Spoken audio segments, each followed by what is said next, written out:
దేశములో ఉండకుండా వారు దరిద్రులను మృంగునట్లును, మనుషులలో ఉండకుండా బీదలను నశింపచేయునట్లును ఖడ్గము వంటి పళ్ళును, కత్తుల వంటి దవడ పళ్ళును గల వారి తరము కలదు. ఈయన ఆ తరాలను గురించి ఆయన జ్ఞాపకం చేస్తున్నాడు. ఎటువంటి తరాలు రాబోతున్నాయో, ఎటువంటి తరాలు వచ్చాయో అనే విషయాన్ని ఆయన రాస్తూ ఉన్నాడు. ఎటువంటి తరాలు రాబోతున్నాయో, ఎటువంటి తరాలు వస్తున్నాయో, ఎటువంటి తరాలలో మనము జీవిస్తున్నామో ఈ విషయాలు ఆగూరు చక్కగా వ్రాసాడు అండి. మన యొక్క జీవితాల్లో కూడా ఏ తరములో మనం జీవిస్తున్నామో ఆలోచించాలి. కీర్తనలు 3వ కీర్తనలో ఈ రీతిగా ఉంది చూడండి. 3వ కీర్తన 7వ చరణాన్ని నేను చదువుతున్నాను. యెహోవా లెమ్మో, నా దేవా నన్ను రక్షింపము. నా శత్రుల అందరినీ దవడ ఎముక మీద కొట్టువాడవు నీవే. దుష్టుల పళ్ళు విరగొట్టువాడు నీవే. ఖడ్గము వంటి పళ్ళు, కత్తులు వంటి దవళ్ళు గలవారి యొక్క మనుషుల యొక్క ఎముకల మీద కొట్టువాడు నీవే. దవడ ఎముక మీద కొట్టువాడు నీవే. దుష్టుల పళ్ళు విరగొట్టువాడు నీవే. నా ప్రియులరా, ఎన్నడూ కూడా దేవునికి శత్రువుగా, దుష్టునిగా జీవించవద్దు అని ప్రభు పేరిట నేను మనవి చేస్తూ ఉన్నాను. అదే 14వ కీర్తన 4వ చరణాన్ని నేను చదువుతున్నాను.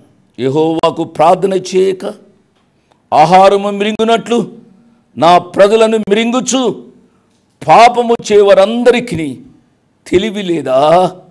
పాపము చేయువారు బహుగా భయపడుదురు. ఇష్టానుసారంగా ప్రార్థన చేయకుండా జీవించే వారి యొక్క జీవితాలలో ఎంత నష్టం కలుగుతుందో కీర్తనాకారుడు చెప్తున్నాడు. ఇంకొక కీర్తన నేను చదువుతానండి. 57వ కీర్తన 4వ చరణం. నా ప్రాణము సింహముల మధ్య ఉన్నది, కోపేత్రేకుల మధ్యను నేను పండుకొనుచున్నాను. వారి దంతములు శూలములు, అవి అంబులు, వారి నాలుక వాడిగల కత్తి.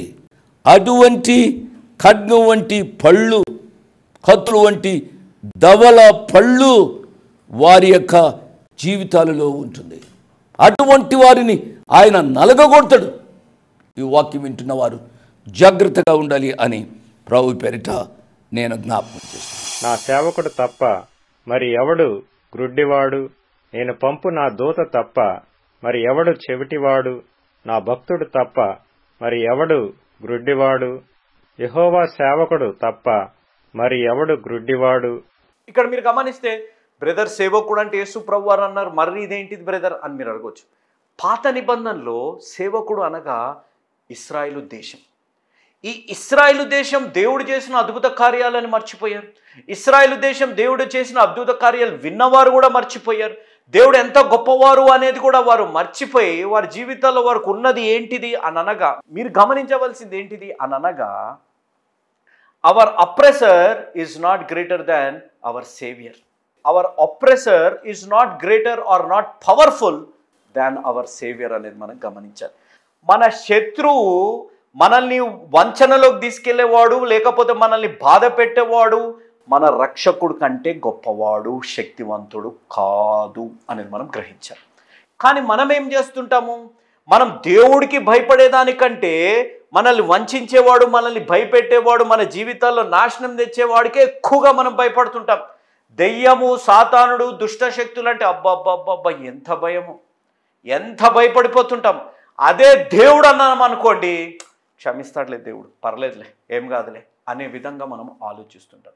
ఇక్కడ కూడా ఇశ్రాయేలు ప్రజలు ఏం చేశారు? వారు గుడ్డివారుగా అయిపోయారు. ఎందుకు వారు గుడ్డివారుగా అయిపోయారు? వారి జీవితాల్లో దేవుడు చేసిన కార్యాలని మర్చిపోయారు. వారు దేవుడు చేసిన కార్యాలు విన్నవి కూడా వారు మర్చిపోయారు. అనగా వారు చూసింది మర్చిపోయారు, విన్నది మర్చిపోయారు.